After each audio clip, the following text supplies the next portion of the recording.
You can't really beat hurtling down a road with a big red truck and lights and sirens blaring and people, parting the ocean, so to speak, of people getting out of your way, and you go, that was awesome, that was really cool. And I'm getting paid for it. How cool's this? Ross Beckley loved being a firey.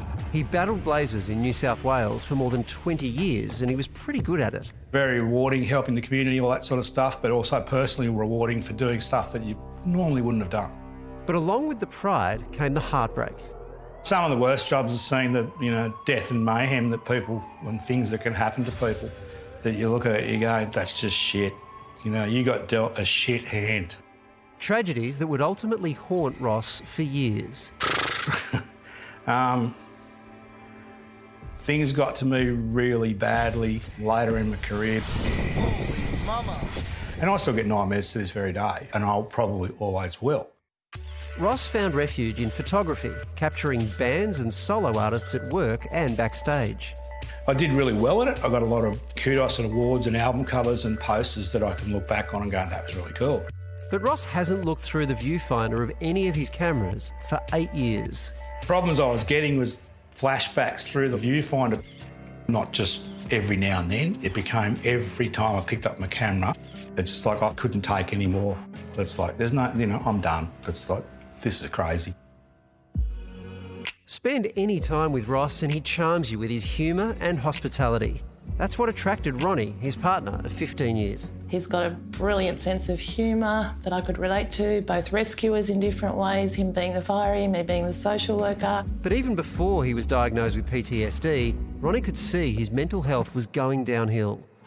He became quite aggressive. Everything that went wrong in life was my fault. And then it got to a point where I started getting texts where he wanted to end his life.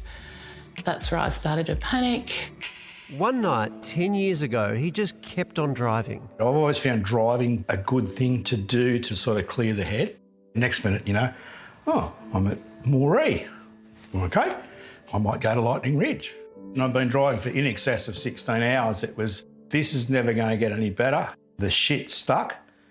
And the only way out for me is to take my life. Ross means the world to me.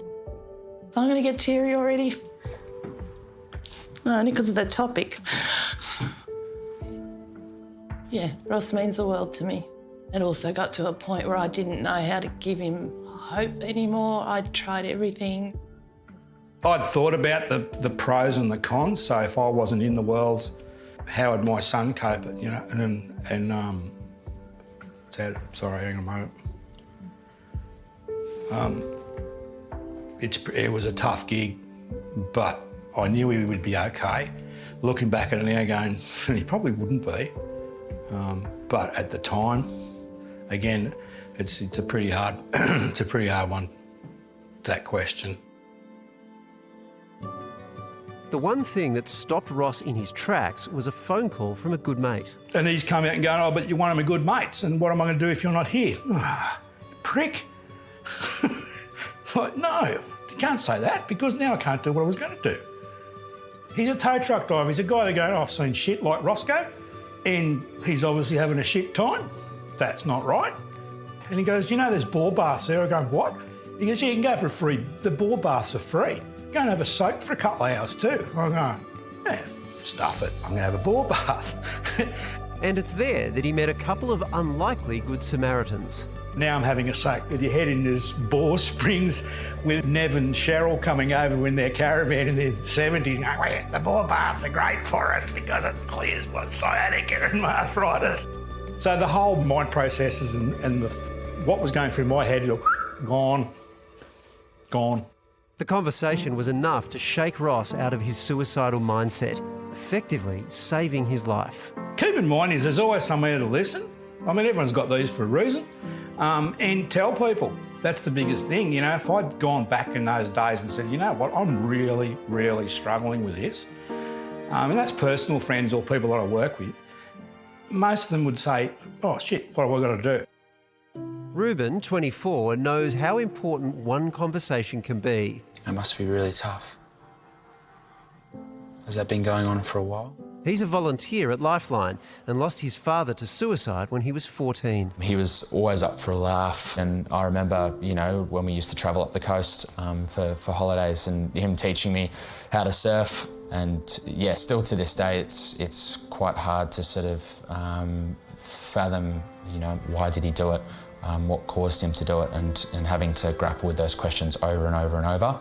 Back on the Central Coast, Ross knows what he would have missed if he'd taken his life that night in Lightning Ridge. Let's fast forward me 5 years.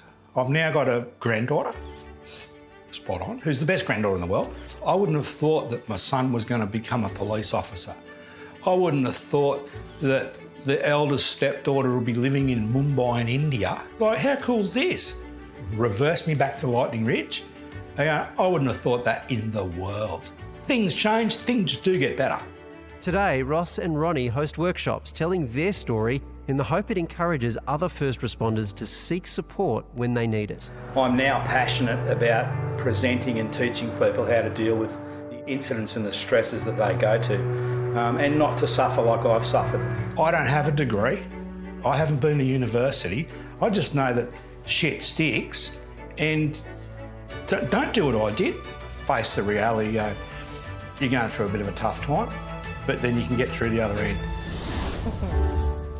I mean, guys, I know I'm probably supposed to be here for jokes, but I just can't. This is such an important topic to me. Just looking after your and everyone else's mental health, and just having this conversation is so important. And just the question, and also there's other things that you can do to know what to say after "Are you okay?" Like, I'm doing a mental health first aid course online, like things where you can learn about how to take that answer. But I just happy "Are you okay?" day. I hope everyone has asked someone today or thought about how they're feeling, and really talking about it is the answer. This stuff grows in silence and isolation, so reach out if you haven't. I feel like we kind of assume these things are always so deep. Yeah. That they're insoluble, like we can't really do anything about it. And that sort of story is amazing because it tells you how actually sometimes it can be quite, superficial is not the right word, but movable. Yeah. You know what I mean?